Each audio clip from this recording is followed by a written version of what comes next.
So, welcome to another episode of Discovering Disabilities in Dearborn. As always, I'm Ali Darwish.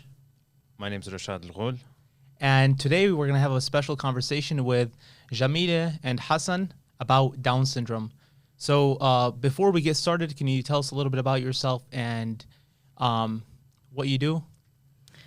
I guess I'll go first. My name is Jamila Sareini. I'm a third-year medical student, and I'm a mom and a wife, and that's about me. Hey, my name's Hassan Ayoub. I'm an engineer, electrical engineer, and I guess I just a dad for a year. That's awesome. That's awesome. So today we're going to have a very open conversation about a disability that's quite common, and it needs more attention in our community. And we really appreciate you guys being on here and taking the time out of your day to talk about a personal topic like this. So I just wanted to preface that. So just jumping into the conversation, could you tell us a little bit about your son who I believe recently turned 1 year? Yeah, it was yesterday. Was his first birthday. Nice. Happy birthday. Thank Thanks. you. Happy birthday to him. And what's his name? Haidar. Haidar. Okay. So Haidar, take us back to when Haidar was first born, or when you first found out that Haidar had Down syndrome. How was that like, and when was that? So when we found out Haidar had Down syndrome, we had done prenatal testing to find out like the gender of the baby. We wanted to have a party like everybody else. And it came back, I think it was 90% positive for Down syndrome. So these tests have a very high predictive value. Like they're very, like for Down syndrome especially. But we kept the hope in the 10%. So throughout like the pregnancy, we had to have a lot like more ultrasounds and things like that. And we had to have like an echo. Some things came back abnormal, some things came back normal. At one point we were transferred to U of M, and then at U of M we repeated some tests, and alhamdulillah, like certain things like came back normal and stuff. And we were just kind of being watched and stuff, and we just had like 90% yes, 10% no. So it was hard. It was hard for both of us. It wasn't easy at all, especially because we didn't know. And I think not knowing was like the worst part of it. And then when he was born and they first put him on me, that's when my mom was with me and Hassan was with me, and my mom was on the phone. She's like, "Eh, Hajji, la, ma ish pushi sabi." But I'm a med student, so I know the features, and I was like, "No, mama, he has Down syndrome." So, alhamdulillah, he was very healthy. He had no issues with his heart, no issues with like his brain, no issues with any of the other common issues that would come up with kids that have trisomy 21. He did not have them. So, alhamdulillah, we were very like thankful for that. But of course, there was like bumps in the road and certain things that came up, but like nothing that like made him sick. So, yeah. So since you mentioned trisomy 21, do you mind just delving a little bit into the physiology behind that and like the underlying issue on a physiological level about Down syndrome? Yeah. So basically, we all have chromosomes, and so we have 46 pairs of chromosomes, and so chromosome 21 basically it gets copied like 3 times. So he has like 3 of the same chromosome, and that extra chromosome causes like certain like different symptoms in like the baby. There is like many different ways you can get Down syndrome. The most common way is just a spontaneous mutation that nobody knows why it happened. It just happened in utero for like whatever reason, like when the egg and sperm came together, that chromosome got copied 3 times. Another way is a translocation, where you can already have it in your chromosomes, like mom or dad, and they can give it like to the baby. And the third way was the mosaic, yeah, which is like I think it's like basically you have like the third chromosome is between the two, so those kids or people usually have a very like less symptoms than like the translocation or the spontaneous mutation. So with Haidar, he had a karyotype at birth, and it was a spontaneous mutation. So, but with us, like Hassan's sister, Hiba, she is 25 years old, and she has Down syndrome. So everybody thought that like we were carrying some sort of like on Hassan's part, like we were carrying a mutation or something, but we weren't. Her Down syndrome is spontaneous, and our son also it's a spontaneous mutation. So that was a little difficult to like explain to people, but yeah. Okay, and if you want to talk about your experience, Hassan, with when you found out your side of the story and when he was born, how that felt. So I guess my side, when I found out, Jamila called me up to the room. She said the doctor called me. And then as soon as she said that, I'm like, there's something wrong. So she talked to us and she told us that he has Down syndrome. So my parents were over at that time. So I guess we wanted to try and keep it in a little bit until we kind of confirmed that it is a problem. So we stayed up there a little bit. We talked about it. And I guess once we calmed down a little bit, we went down and went by normal. But it was tough. Maybe a little when he was born, I guess my reaction compared to Jamila's and in general, I took it a little easier, I would say, just because I have the experience with my sister. So I kind of knew a little bit what to expect, but it's not the same when it's your son, I guess. It was a little harder, and I did have to go through a lot of emotions to, like, kind of understand and, like, come to terms that he has Down syndrome. And the fact that, like Jamila said, we weren't really sure yet because he didn't have any of in the ultrasounds, nothing was showing up. A few things showed up here and there, but they would say that that's stuff that could show up in any regular ultrasound. So we never really got that 100% that he does have it until the day he was born. So that whole process, I guess, was a little tough too, the not making sure. They did give us the option to do amniocentesis, but they said that there's a small risk something could go with the baby, and they said the only reason you would do that is to, like, if you want to have an abortion or something, yeah, like to if make you just sure wanted that to know. he has it, and then you can go for an abortion, and that wasn't really an option for us. So Could you explain what that is? I guess I'll leave that to Jamila.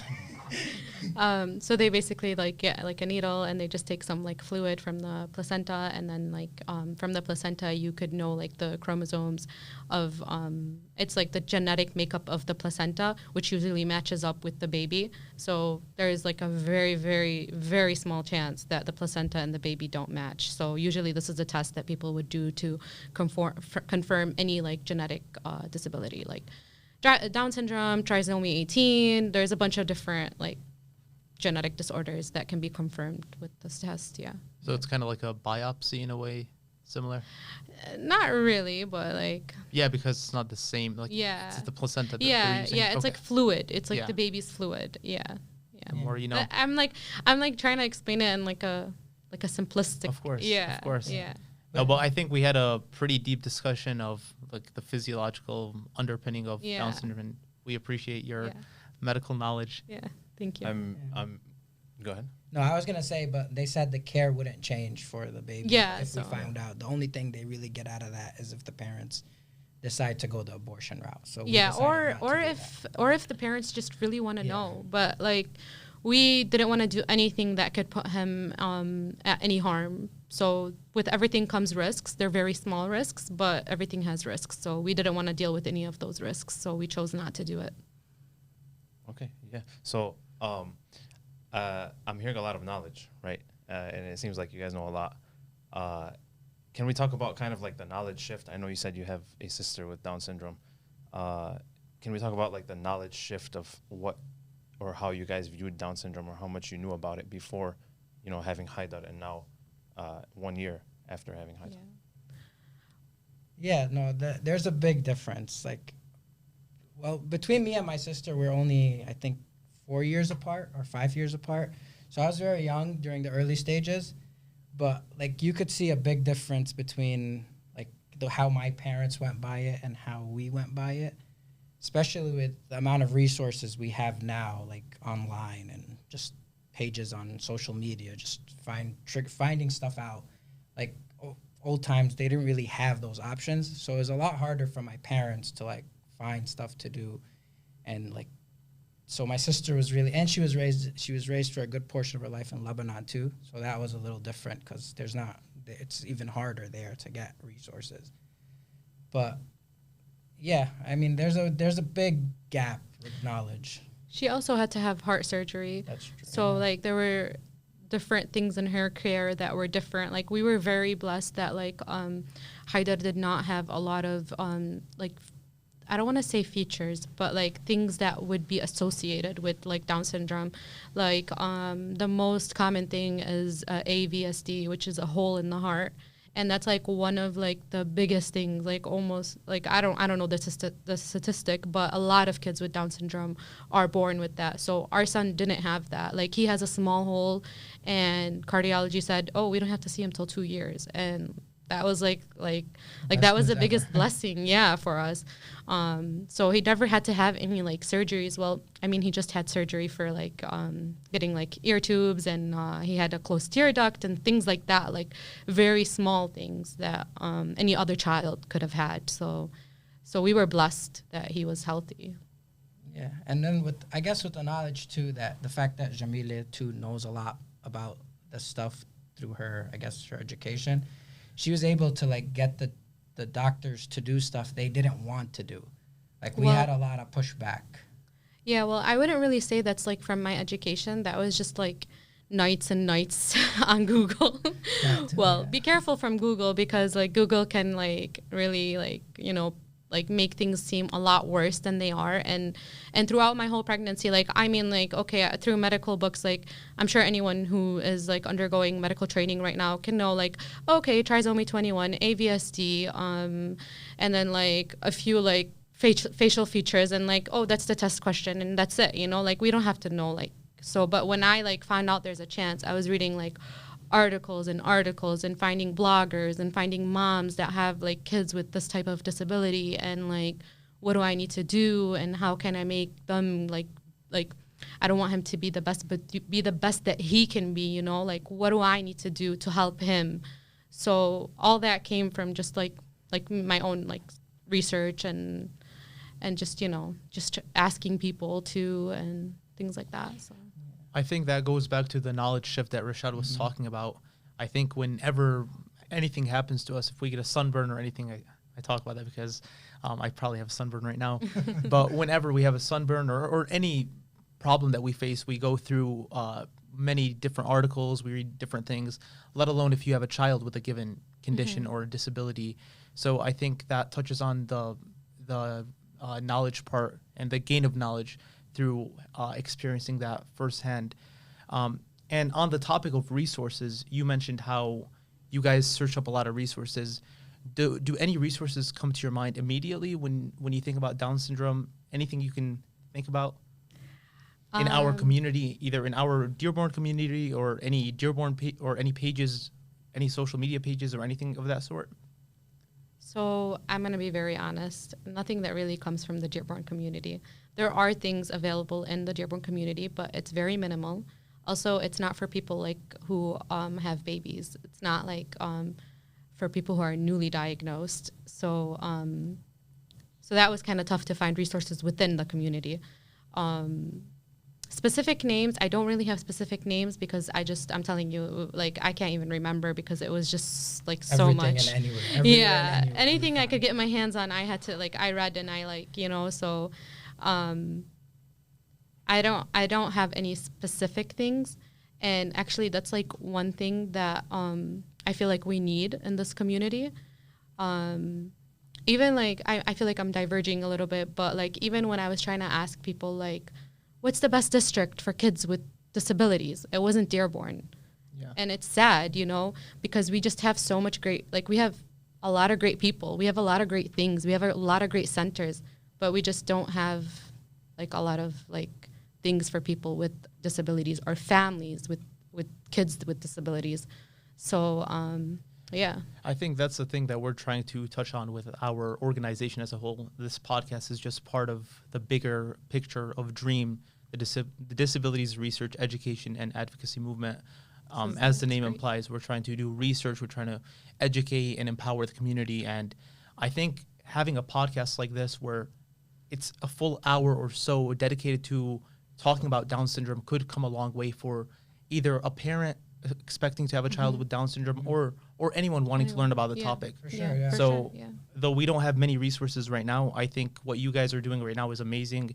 And inshallah, like if we can get more episodes like this with different disabilities and different conditions that we can talk about, I think it'll go a long way in terms of resources. Yeah, no, what you guys are doing is great. Like when I first heard about it, I was like, finally like something like someone wants to talk about this.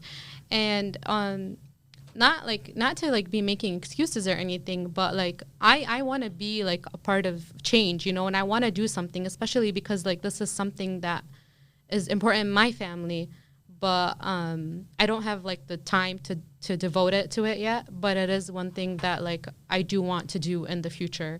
And like I say like hopefully I can get to like be able to do something where like people in different communities want to come here because we're so good with this kind of stuff. So actually that brings up another question about you as a physician or an aspiring physician.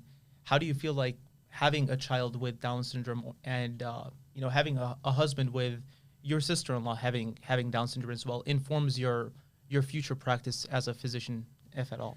So actually it has to do with part of the reason why I want to do family medicine, because I feel like people with disabilities, kids or like grown-up people, have different needs, and like as a physician, you have to do that research on the side. Like you're not gonna learn this in school, and like during rotations or during your residency training and stuff. If you don't come across like kids with disabilities or people with disabilities, you're not gonna learn this stuff, you know, and so like I feel like later on, like I would incorporate that into my practice, like just knowing like what the needs are for these kinds of people, these kinds of kids, and you know, just using that to like advocate for them and just have more resources for parents. Like I could give you a lot of examples right now.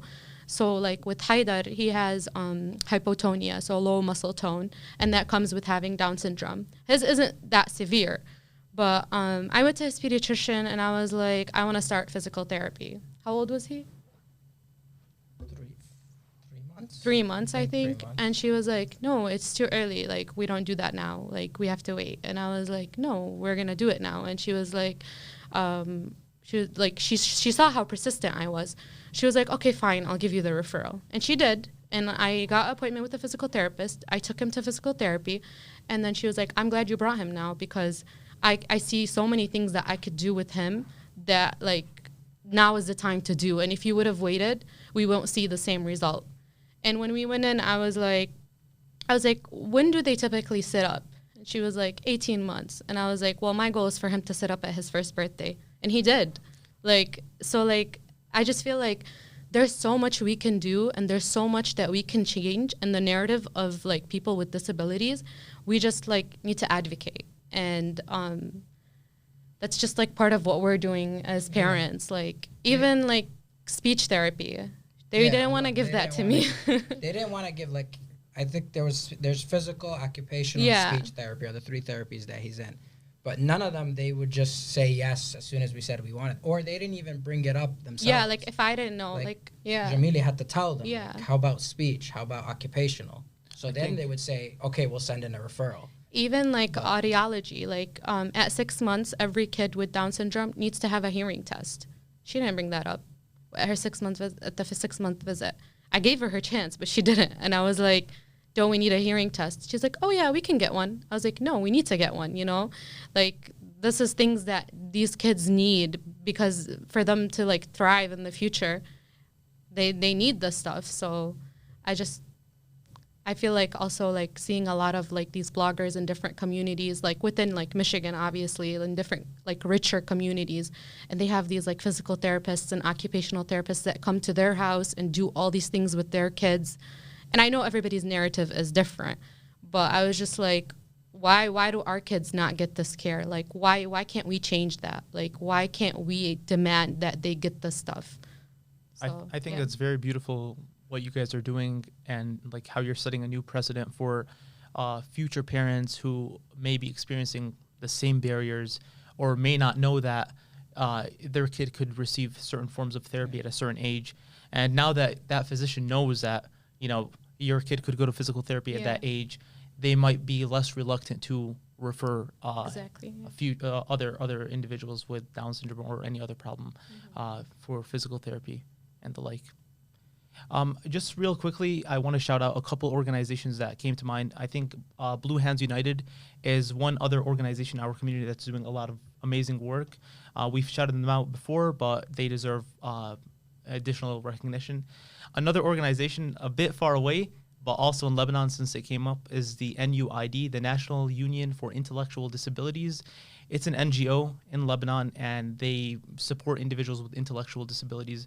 So I just wanted to shout them out real quickly. Yeah, I've heard of both organizations, and from Blue Hands United, I've talked to. Her name is Mona. She's very active. Yeah, Mona's amazing. Yeah, she's amazing. So she talked to me a little bit and stuff. But my understanding was they do more things with autism. Yeah. It's a very autism focused, and we plan on having an episode with them soon. Yeah. But just the idea of disability advocacy is still it's there. Great, Yeah. No, it's the first step. I feel like the lack of knowledge, like bringing out the knowledge and letting people know about it, is the first step for people to start looking into it and accepting it and being like, okay, yes, we need to do something. So it is a good step. But I did want to say something about a lot of the organizations, not nobody specific, but what I've seen through my sister, because she also lived in New York for a while. So she was in some programs in New York. She's in a program here. One thing I wanted to bring out, like a lot of these programs focus on just having a good time for the kids, like taking them out to movies or like taking them shopping, or that's good exposure to the community and so on. But I feel like there's a lack in like working on their skills, like trying to get them to do something for their future. That's something that I haven't seen any organization work on. It's mostly like, okay, bring in the kids, let them have a good time, like give the parents a break, and that's it. Like it's not like come bring them in, teach them hands-on skills, see what their potential is, and like work on that. That's something that I haven't seen anywhere, whether Lebanon, New York, and or Lebanon. Here. There's a bakery operated by women and men that have Down syndrome. And I thought it was amazing because they work and they make the food and they sell it. And I don't know if it's still going on. I saw it at one point, but I think that's amazing. Like they have so much to give, like whether it be Hassan's sister or my son that I've only known for a year or any other person that I've met with a disability. When given the resources, they have a lot to give and to offer. Yeah, they have a lot of potential, but they do need time and effort to bring that out. So that's what I feel like a lot of organizations don't focus on, which hopefully we'll get there. It's a good step, I guess. So I do agree with that statement. My sister also has Down syndrome. She's a little bit older than me. So I didn't get to see like a lot of the things that she did in the beginning of her life because I wasn't born. But she did do Head Start. She did the Head Start program, and they didn't have anything specific for kids with disabilities. I don't know if that changed at all, but she was with like Didn't change. No, because we asked about it already. Yeah. Okay. Yeah. So she did that, and then she went to a school called How. They were next to where Boma is. Boma, Oakwood. I think they relocated. But yeah, she went there. I thought it was a good school. She was having a good time there. But when I really started to see change with social skills and just everyday skills was when she got to high school. She was at Etzel Ford, and she'd be at Etzel Ford for half a day, and then this was towards like the later years, junior and senior year. She'd be at Etzel Ford half the day, and then she'd go to the Michael Berry Career Center for the other half of the day. And they take them on these field trips where it was like they had to use their own money to buy things. Like, for example, they'd go on a trip to Target. That's fun for them. They're going on a field trip, kind of, They use money to buy certain things. Obviously, it was nothing like crazy, no TVs, nothing like high value and stuff like that. But a lot of essentials, too. They tell them, bring a shopping list with you and see what kind of essentials you want to buy. And they'd let them, take them to the register, scan them, and pay for them, So that was helping with dealing with others if it wasn't self-scan, which I'm pretty sure it wasn't self-scan because that would be too complicated. Yeah. At least until they learn how to use it. But they do that, and then also with counting money, But after that, that just completely Yeah. disappeared. I know we've had Exactly. COVID, Yeah. you know, but Yeah. still, like Well, that just completely yeah, disappeared. COVID is just You an know. excuse Right. because nothing before COVID for the adult life, there's nothing there. Like we looked a lot because when his parents were moving from New York to Michigan, so like in New York there wasn't like any, like don't think like I'm saying that it was better there or anything, but we were trying to find something here in Michigan, you know, and I was like maybe we could find something even better than what she had there. It's all the same thing. Like Yeah. she goes to the center. I went and saw it. It's not even that nice. It's like a garage. Like I don't understand why people with disability like have to have the less, you know. And they just sit there. They do different kind of things. They have like art class. Like some of the people get employed, but some of them don't. And if you're not employed, you're just wasting time. Like they're just getting you out of the house. They get money for it, like from the government. I'm pretty sure they're using the money to the best that they can, but there is a gap. There's a lack. Yeah, Like there's a gap in Yeah. what they can do for Yeah. the children or the adults. well, the adults mostly, I Mostly think. the adults, Yeah. but I feel like if you start at the younger age working on those skills, like usually younger age, what they're doing with them is just watching movies, like I said. But if you start early with those skills, like have them, I don't know, like work at stores like at 15, 14, 16, like just go and see, and like they'll learn and they'll reach the adult stage where they have some knowledge. But right now it's like playing around adults and then they want to start having them work. I feel like there's a gap there. So you think like early exposure to real life skills Yeah. is like, an important because thing. I mean it's known they have, when it comes to education, there's gonna be a gap, like Yeah. most likely. That's known. So since we know that, like we can start focusing on other stuff On and other see things, where their yeah. potential is. Like they can do anything. I've seen people with disabilities be engineers, be like, you could see stories. I know those are just highlighting the good parts, but Yeah. it can happen. So why not start them early? Yeah, And- and it's all about like actualizing their potential and allowing them to reach their full potential. Yeah. And I really like how you guys set goals for Haidar. Like you said, the typical age for him to sit would Yeah. be 18 months, and you tried to bring that down to 12 months and not limiting his potential. Yeah. And this is something that we try to bring out in this podcast, actualizing each individual's own potential. So I just wanted to highlight that Yeah. and make it known because it's a very good point. Any other goals that you guys have for Haidar in the future? So we obviously like we have a lot of like, I mean, I could go on with a huge list of goals for you, like of what I want my son to be, you know.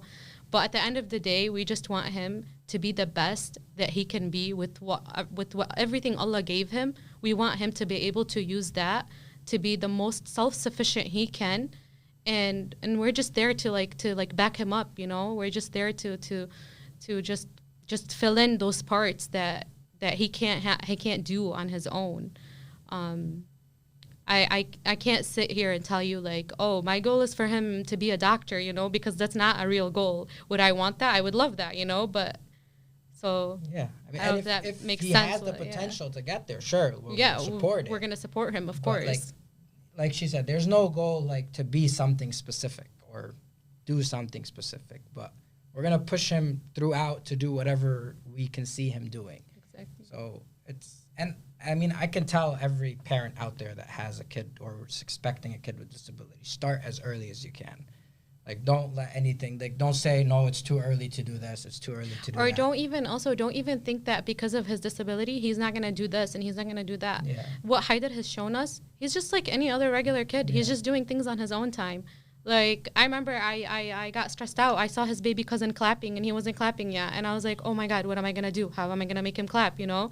And now, like, okay, so he holds my hands together and he claps them. So, like, I know he's reciprocating, you know, but, like, he's doing it in his own way. So he's going to be unique and special, and he's going to do things, but it's just going to take a little longer, and I'm just going to have to accept it as a parent, so. And you're going to get a lot of, like, the older age people or some other people tell you, no, don't do this or don't do that or too early for this or you shouldn't be just do your thing. Do your thing, yeah. Like, just, you're the parent. You know what you what's want. best. Just start early, do whatever you can, and like don't let anybody tell you can't do this or that. Just do it, basically.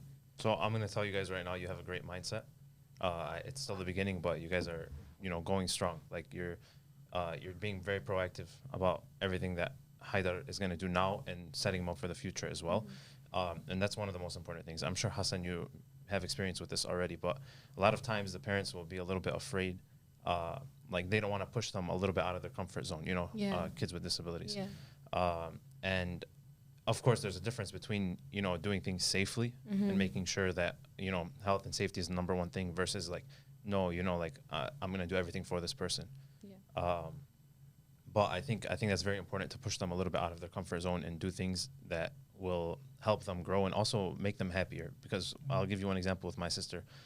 She used to go down the stairs. She'd put both of her hands on the same railing, and then she'd go step by step with both feet, right? Okay, it's understandable. Nobody's going to push her out of the way or force her to jump down. But, as I was growing up, I'm like, you know what? We can work on this. This is something we can work on. So slowly but surely, I taught her, okay, put one hand on the railing, right? And then take step by step, even if you go slow, right? The point is, like, you can do it. And of course, I stood next to her. I made sure, it was safe and everything. But, after a little bit of practicing and doing that, she began to go down the stairs, like that. Exactly. And I was very happy, And she was too. She was like, yeah, I can do it, like, and if she can do something like that, she'll start thinking like, oh, I can do a lot more. Yeah. So yeah, just giving that opportunity and knowing that they can do a lot and not only you guys knowing that they can do a lot and having that confidence in them, but them having that confidence themselves and building throughout the years will also go a long way in expanding their mindset and what they want to do and how they want to interact and all that. So. Yeah, because sometimes as parents, we limit them. They don't limit themselves. Sometimes we're like, no, he'll fall. No, he's not ready for that. And like sometimes I catch myself doing that, and then I have Hassan to like be like, no, you have to let him. Like it's okay. Yeah, one word I hear a lot, and I like don't like to hear it, is when they say haram. Like that's that you hear that a lot. Like you do something haram, or like even my sister growing up, like we used to discipline her. Like a lot of times, like they feel like you shouldn't discipline them. No, it's fine to discipline them. There's nothing wrong with that.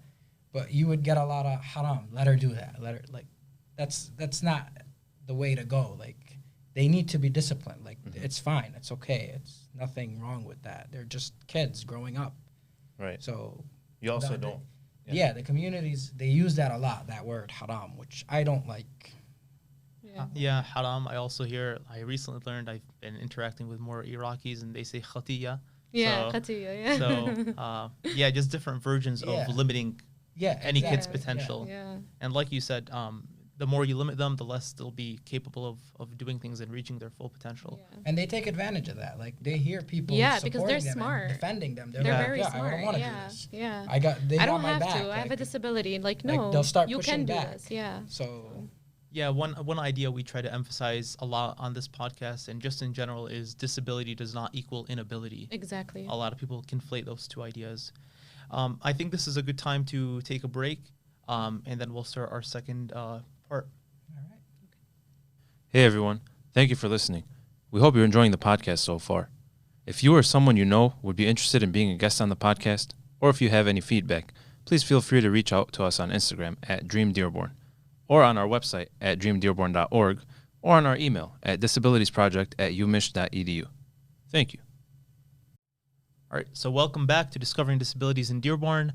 We're having a great discussion with Jamila and Hassan about Haidar and Down syndrome in general. So we've talked about a lot of facts when it came to Down syndrome, but let's talk about some misconceptions. Are there any common misconceptions that you guys have heard with respect to Down syndrome? I think I'll go first. Sure.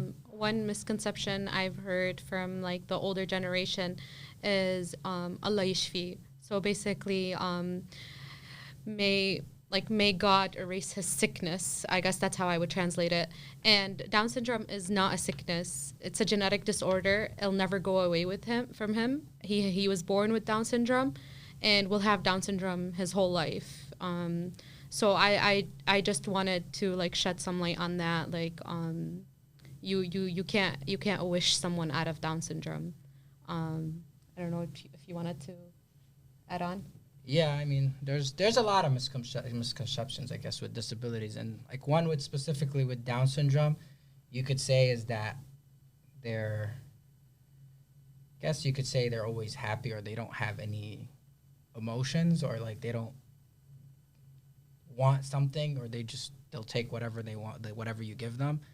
So outside, when like they're in front of people, you could see that, because maybe they're like looking for that attention, so that you could see that they're just happy and doing stuff. But realistically, they do have a lot of emotions. They go through a lot. They get mad, they get sad, they want stuff, they need stuff. Like, they'll have every emotion we go through, and everything we go through, they go through. Like every little thing. And I see that with my sister. Like everything. Like, you can't exclude anything. So I want to talk about the point of Allah yashfi real quickly. So this kind of goes to the topic of people reacting when they see Haidar or any other individual with Down syndrome. How do you want somebody to respond when they see him? How do you want people to approach a person with Down syndrome, or any given disability for that matter? So I'm going to be very careful, like how I word this. Like, it bothers me when someone just erases it because it's there. And it bothers me when people think like it's awkward that they can't say it, because I'm going to get mad. And I'm sure others feel differently about this. I think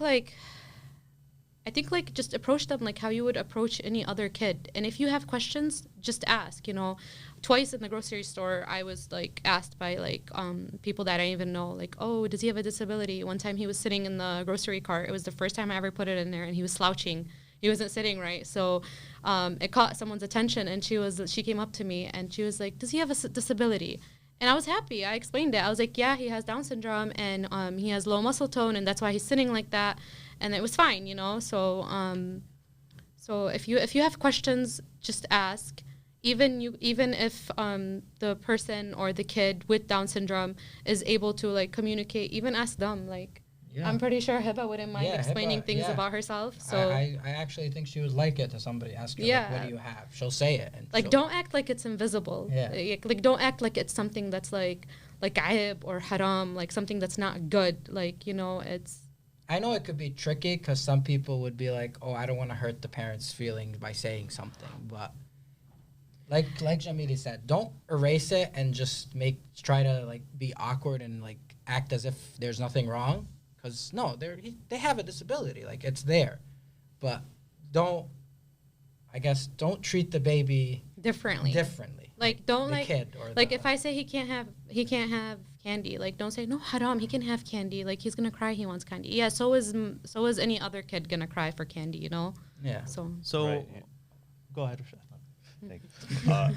So yeah, like you need to have a question, ask a question to learn more, right? So so learning is like the first step of being able to be a change, you know, and make a change. So Haidar, you know, throughout his life, you guys have already learned so much, right? Yes. You know, after 1 year, but throughout his life, inshallah, a long life, healthy life, he's gonna teach you guys so many more things. And with that knowledge, you guys, inshallah, when you have more time, you're gonna be able to take it a step further and be an example to other parents and other people around the world. And hopefully encourage them as well not to shy away from questions and ask those questions, whether it's asking you guys those questions or other people, right?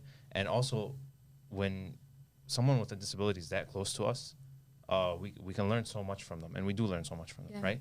And not only are they learning about life, you know, at the stage that they're in and as they grow, but you guys are learning a lot about yourselves too, right? And that'll continue to happen throughout the years. And another thing I want to say is, like, by them being that teaching point for you, or you learning from them in that way, you're also learning one of the most important things in the world, which is how to love, right? Not just to love, but how to love. So, like, the person, it's not a matter of you just saying, like, oh, this person is in our heart, but this person is our heart, right?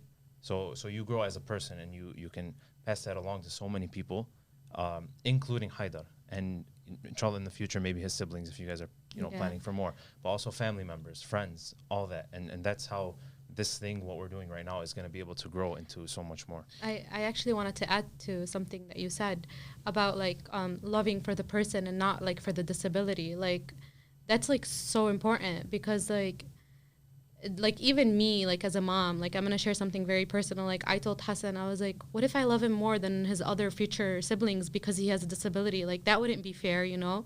But then I learned, like, no, I'm gonna love him, not for his disability, you know? So I think that's very important, and it's something that we all need to learn to do. So we often treat individuals with disabilities different. And I know, Hassan, you were mentioning your experiences with your sister who has had Down syndrome for a long time because she was just born much earlier than Haidar, obviously. So Hiba, tell us a little bit about Hiba and the idea of people treating her differently and maybe sometimes even taking advantage of her, or the misconceptions that they had about her. Yeah, so I mean, Hiba, she's 20. I think Jamila mentioned earlier she's 25. I think she's 26 or 27, in that range. I'll have to do the math, but it's okay now. So she's very, like, she's easily, like, she'll be content with anything, like, she does. She'll be happy with anything you do or anything you give her. So, I mean, we're all guilty, including me, of taking advantage of that. So, like, she would basically, we would be going out and, like, it would be something that we feel like she can't handle. So we would just talk to her and talk her out of wanting to go with us, and she'll be happy and just go by her day, and then we'll just go and have that fun or whatever we were intending to do. But I feel like that's, like, I still feel to this day that's taking advantage of her. So, like, at the end of the day, like, they're not intending harm for her, obviously. Like, it's at the end of the day, it's good for her.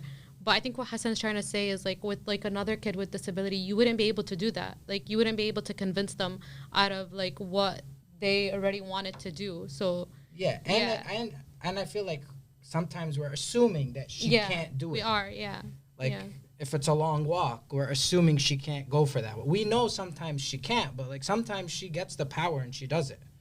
So we're assuming that she won't be able to do it. So from, again, with good intent, we would tell her not to and convince her not to.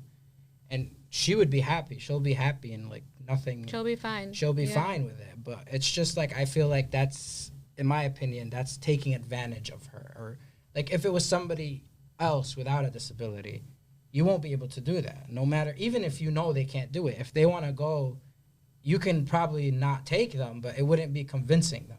Yeah, like, they wouldn't be happy about it. It would be a fight. Like, yeah. For them, it's like you can easily, and then the thing is, you can see it later.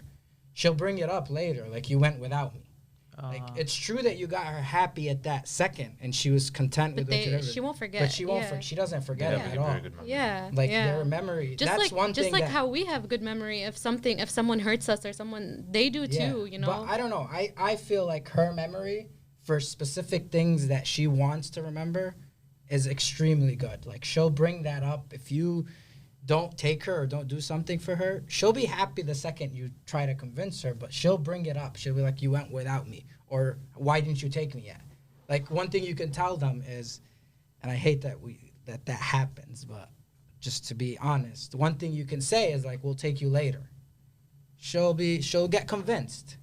She'll come back and she'll be like, you said you'll take me later. Like, why haven't you taken me? Like, so that's something that people think, like, you can do that. But no, like, they'll come back. They're happy at that second, but they do go through all the emotions, and, like, they do get mad, sad after the fact. Or, like, we'll go and we'll get a call from my mom and be like, why didn't you take Hiba? She's sad. Like, you convinced her at that second, but she's going to go through her emotions. So that's something I feel like people take advantage, and it's a combination of a misconception and taking advantage of their disability. I also wanted to shed some light on the fact that, like, we always, like, forget that there are people, and, like, just like us, they have needs and they have feelings and they have emotions. Like, for instance, Hiba's dream is to get married, you know? So anytime someone gets married or talks about marriage or talks about, like, things like that, like, she gets, like, emotional about it, you know? And I just feel like we forget that they're able to feel all those feelings just as we can, you know? So I think it goes to that point that you mentioned about putting the disability first over the human first. And in so doing, we forget to be inclusive Exactly. and allow them to reach their full potential. So it's a very important point. And to that point too, and I guess this might. So some people, like, they'll take, like, we were going back to the point where people will take advantage of them or think they can do stuff with them that they can't do with other kids. Like, some people would take advantage of that and start joking about that topic. Okay. Like, they'll bring it up and joke about it.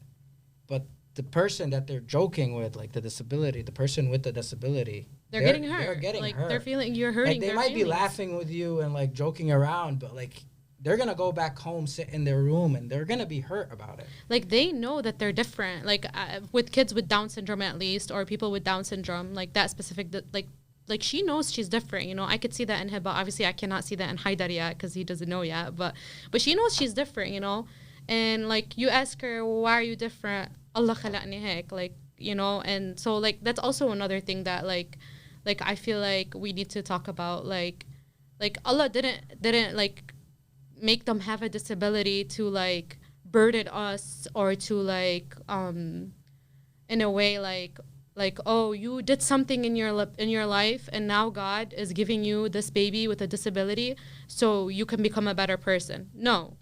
The universe has laws. The egg and sperm came together and this happened, you know. Like, why would God give me a baby that is going to go through a lot to like discipline me? Like, just like, you know, think about that first. Makes no sense. The logic is very flawed. Yeah, There's many other ways for so God. that's a misconception. Yeah, and Jamila got that a lot. And that was like she got that feeling, or no, she got those from those people. comments. Yeah, those those comments before the baby was even born. So she was going through all that way before, and like as a mom and like her pregnancy and everything. And I was just trying to figure out like what it is that I did. It affected her. I was like, what did I do? Like, she started thinking about it. And like they almost had me convinced that it was a burden, and it's not. It's not. It's absolutely a gift. I've changed so much since like I've had Haidar, and since I've like it grounded me, it humbled me. It really did, and I'm sure Hassan could say the same. Like, it's way different than what I expected when I was pregnant. It's a lot better. I'm very blessed that he's very healthy and stuff, but you know, just those comments as a expecting parent, they get to you as a woman who's pregnant with like different hormones and different feelings. So like I'm sure everybody knows that. Like it's very hard. It wasn't easy, and that's what I want to tell like expecting parents. Like don't listen to anyone. Just ground yourself and just try to say that the best is to come, and that's all you could really do at that point. Yeah, about like don't listen to anybody. I don't know if this is gonna go off topic a little bit, but I did want to bring it up. So we got a lot also saying like it's nothing bad, but like we had people, I think it was a doctor that told us like you're gonna have so much time and you're gonna be able to just relax a lot because he's gonna be a little delayed with doing stuff. Haidar wasn't like that. I think at like 4 months he was rolling over. So and that's the thing. Like there's no general rule. So for parents expecting, you're gonna hear a lot like they'll do this, they'll do that. There is no set time. Like the numbers they'll give you is just based on statistics. Yeah. Every kid is different. Accurate, they're all gonna do different. They're all gonna do things at different times. Like Haidar was crawling at. He's like army crawling. Yeah, like 10 months, I think. And not to mention that you guys had a big role in those milestones. For sure, yeah. And if you guys just sat back and let those milestones come when they would come, then he wouldn't have been able to. Maybe, yeah. Possibly, yeah. Possibly, but that's also the thing. Like, he could have possibly just done that on his own. Like, that's the thing where there is no, like... But we weren't leaving it to chance. Like, like us, like... I would recommend, like, taking the initiative and, like, to make sure, like, you help him reach those milestones. But, like... There's times where the physical therapist told us, like, let's stop and see what he can do on his own. Like, that's also something you want to do. Like, you want to push the kid, but you also want to give them a chance to see what they can do on their own. And I think once we stopped, like, he started... I forgot what he did, but I think there was something he was rolling over. Like, I think we stopped, and then we stopped for 2 months, and he just rolled over after those 2 months. That's what we were working on, was rolling over. He just did it himself. So sometimes they just need the time to do something. So just give them the time, but at the same time, I don't know if that makes sense. Like, it does. push them, but at the same time, don't like overdo it. Like, give them their They're time kids to at do the end of the day. Yeah. He's just a baby. Like, Yeah, so it's very important that, you know, the parents, you guys continue to push the child and you know, help them grow. One thing that I love so much is that if you look at all of the people who have made a difference in the world, like changing the whole world literally by, you know, creating or inventing something, a lot of them do have disabilities, right? So so by you helping the child right now, you could be helping the entire world. Yeah. So. yeah, I agree. Going back to milestones, I kind of wanted to talk to you guys because I personally don't have any siblings with Down syndrome or immediate family members. But just when it comes to language development, when is that typically expected for a kid with Down syndrome? So the mom bloggers that I've seen were able to get speech therapy way before I was able to get it for Haidar. At U of M, because we do everything through U of M. I don't know if I mentioned that. We weren't able to get it till after his first birthday. Yeah. So we actually have our speech therapy appointment coming up. It's tomorrow, yeah. So we're gonna hear more about that. I don't think I have a specific answer. Do you? No, I don't think I have. For that, we don't have like dates where they told us when he would do it. But he's been very vocal. He's been very Like, we asked about just communication. What he's like when it comes to communication and like the vowels he's supposed to be saying. We feel like he's not too off. Yeah. Like, he's actually, like, they told us like the mama baba stuff should come at this age. He wasn't too far off from that. So we feel like he's been doing good. But yeah, we don't have an idea of. And I think it is different also. Yeah, it's definitely like varies. I feel what I've noticing is he'll do everything as just like slower. But what I did notice is a lot of people with Down syndrome usually do have like a speech impediment or may use sign language versus like actually like being able to talk and stuff. So we're kind of not sure yet with Haidar. So this is one of the things that actually scares me. But we have that appointment coming up tomorrow, so we'll know more tomorrow.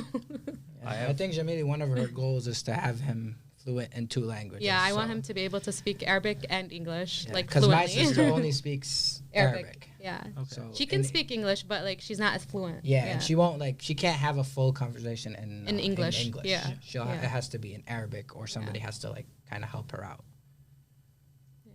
I was just gonna make a comment and say, my niece and nephew, they both have autism. I know it's different, but my niece, who is younger, she's starting to talk right now, and my nephew, he's 6 years old. I read that, you know, around 6 or 7 is when, you know, a lot of kids with autism begin to speak, but he doesn't speak yet, but he does, like, he communicates very well in terms of like if he wants something, you'll know he wants it. Yeah. You know, just by actions or by pointing or something like that, you know. So you know, I'm not sure how it's gonna be for Haidar. My sister does speak, obviously with some impairments, but the communication is there. Like the nice, the cool thing about That's they always have a way. I'm actually glad you brought that up because there's a difference between speech and communication. Mm-hmm. So like I tell Hassan, I was like, okay, he's very vocal, and I know like there's something there, but sometimes I feel like I can't communicate with him, like because I have a 4-year-old brother. So I remember very well when he was at that age, like he would like if he wanted more of the food, he would point to it, and he would like. And we started teaching him how to wave and things like that, and he was doing them, you know. But Haidar still isn't like there yet, so hopefully he will be in like the next couple of months. But Yeah, that's true. Yeah. Across all these like therapies that you guys are taking Haidar to, it seems like you guys are doing a lot. So how do you guys manage your typical day, being that you're a medical student, you're an engineer? I know you said that you took some time off, but tell us like how a typical day works and how you guys manage to do so much. I could tell you from now it's all Hassan.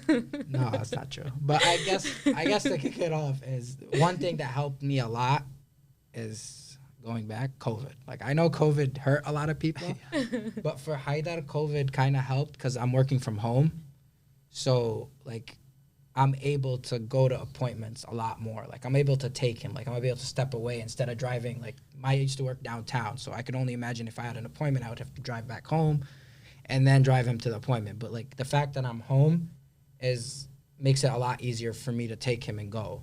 And of course, Jamila, whenever she has time, she does go. I took a whole year off for like the baby and stuff. And like when we found out we were gonna have different challenges and stuff, so I just took more time off. Like during that time, I still like had to study and stuff because I didn't want to like I wanted to stay like current. Like I don't want to just take a year off. Like at the end of the day, I'm in medical school, so I can't just like let go of everything. So it was hard, like, but just Hassan's job being so good was very helpful. And Hassan's parents moved from New York, and they've been like a huge help. His mom and his sister. Sometimes if I can't make it to things like swimming, because he's in swimming classes and stuff, his sister, so like Haidar's amto, she goes with him and stuff. So You said Haidar isn't swimming? yeah, Haidar's in swimming. He's been in swimming for 3 months. We're taking a break now because he kept getting sick a little, but like we got him in swimming first thing because it's supposed to improve muscle tone. Okay. Yeah, and so swimming days are usually hard because like he swims and then we have to like shower him and stuff like that. So shout out to his amto Sara. She always helps out with that. Yeah, no, they've been a great help. Yeah. Because like I know we have to go to those therapy appointments, but most of the work is at home.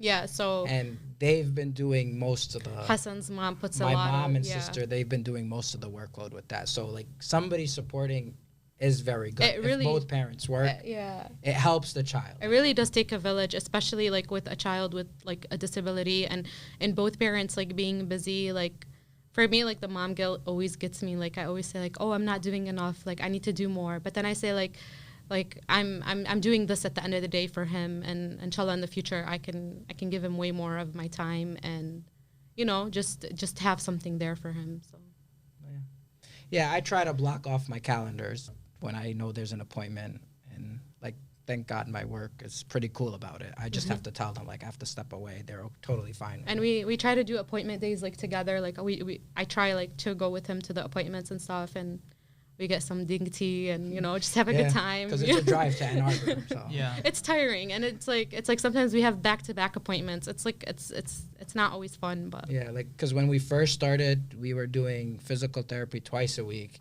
and then, occupational. And then later on we introduced occupational therapy, so it was 3 times a week.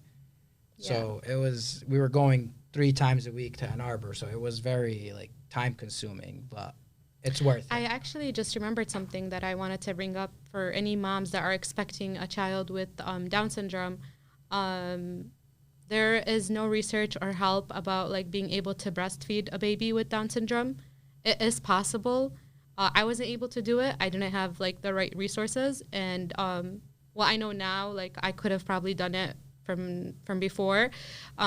Reach out to a speech pathologist for breastfeeding a baby with Down syndrome, because those are like the people that can help you, which I didn't know. So as we were saying, there's always like so much more that you could know and so much more resources that you can find. Yeah, like at U of M, they kind of told us some of that stuff, but I'm pretty sure at other hospitals they don't even mention that.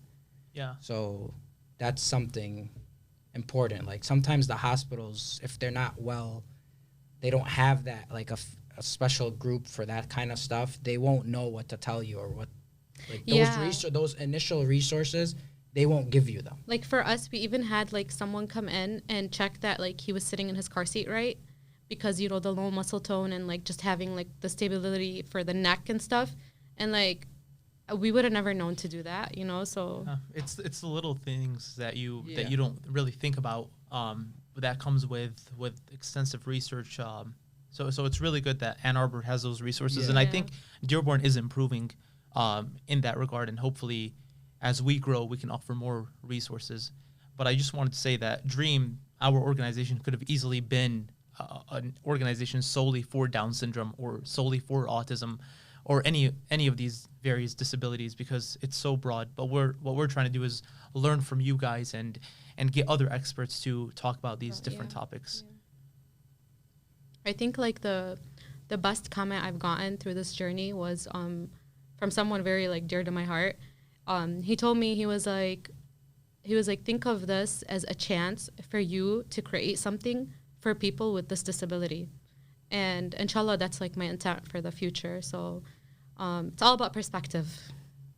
Yeah, yeah, and I think with your professions, you guys have a lot to offer through your fields. Easily with medicine, I don't know exactly about the engine. I'm sure there are different avenues that you can take, but yeah, I think I covered most of the questions that I had. I don't know if Rashad had any other comments or questions. It's a little bit like off, the current topic that we're talking about, but do you guys see Haidar like becoming an educator in the future, like teaching about Down syndrome and disabilities in general? Do you think that would? I know we talked about goals and stuff, but aside from goals, like, do you think this is something that maybe he could even like team up with your sister Hiba to do, to pursue, teach other people? Honestly, this would like me like. If someone can ask Haidar like, why are you like this, and he could say because of this and explain like what happened to his chromosomes, like that would be my dream. I don't want to teach him like this is how God made you and that's it. No, there's a science behind it, and yeah, like that's one of my hopes for his future is to be an educator and give back and just. Speaking of that being your dream, we always like to ask towards the end of our podcast. It's called the dream segment, we like to call it. But what is your dream in general? It doesn't have to be related to disability specifically. It doesn't have to be related to Haidar specifically. But if it is, it's okay. But dream in general for the future, what is your dream? My dream is, I think I already talked a little bit about this, is that later on when someone in the Dearborn community is expecting someone with a disability, they're not told to leave the community. They're told to come here, and they're told this is the spot to be for your kids. So that's actually like my dream, and it's just something that really settled with me when I had Haidar and I was just asking around and the feedback I got and stuff. So I don't know, Hassan, what your dream is, but I mean, I can't really. So in general, I guess with Haidar, if I wanted to say a dream with Haidar is, I guess the whole, like to be able to communicate everything he wants in the easiest way possible for Haidar. And I guess just to have that, I hope I'm going to get it. I don't see why not. But like just to have that father-son relationship in general with the sports and with all that stuff, like I know I'm going to put all my effort to like make him get to that. So I really like sports. So I really want to try to get him to do a lot in that part of it. I think one day you will be able to. Yeah. My sister is with the Special Olympics, and they always like go bowling, play basketball. They haven't done it since like COVID started, but there are ways for that to happen, and even at home, of course. So I think you will definitely be that figure for him. And also I just wanted to comment, like the way you guys answer that question, despite me saying it doesn't have to be related specifically to Haidar or specifically to disabilities, the fact that you mentioned Haidar specifically, both of you. It came from the heart. So I just wanted to reiterate what we were saying earlier about like how having a child in general can change your life, but how having a child with a disability can impact it even more, and in different ways as well. yeah, For sure. yeah. Oh, very beautiful comments and dreams. The pun is clearly intended. No, you guys have been great, and like Rashad just said, everything you guys said came from your heart, and I think our audience is definitely going to benefit from what you have said and what you shared with us. We personally learned a lot, and we're supposedly quite knowledgeable in this area, right? But we've learned so much. It's different to research something and read articles about it, and it's another thing to learn firsthand from those who have experienced it. So thank you guys a lot for your time and for talking to us today. Thank you guys for having us and creating this podcast. Yeah, no, it's great. It's amazing. And of course, I mean, if any of the audience want to reach out to us or reach out to you and want to reach out to us, I mean, we're fully open. Like, that's something we would love to do. So, And with that, this has been Discovering Disabilities in Dearborn with Jamila and Hassan. Thank you so much for joining us today, and thank you so much to our viewers for watching. Stay tuned for the next episodes. Follow us on our socials at Dream Dearborn, Instagram and Facebook, and also on our website, dreamdearborn.org. And we'll see you on the next episode.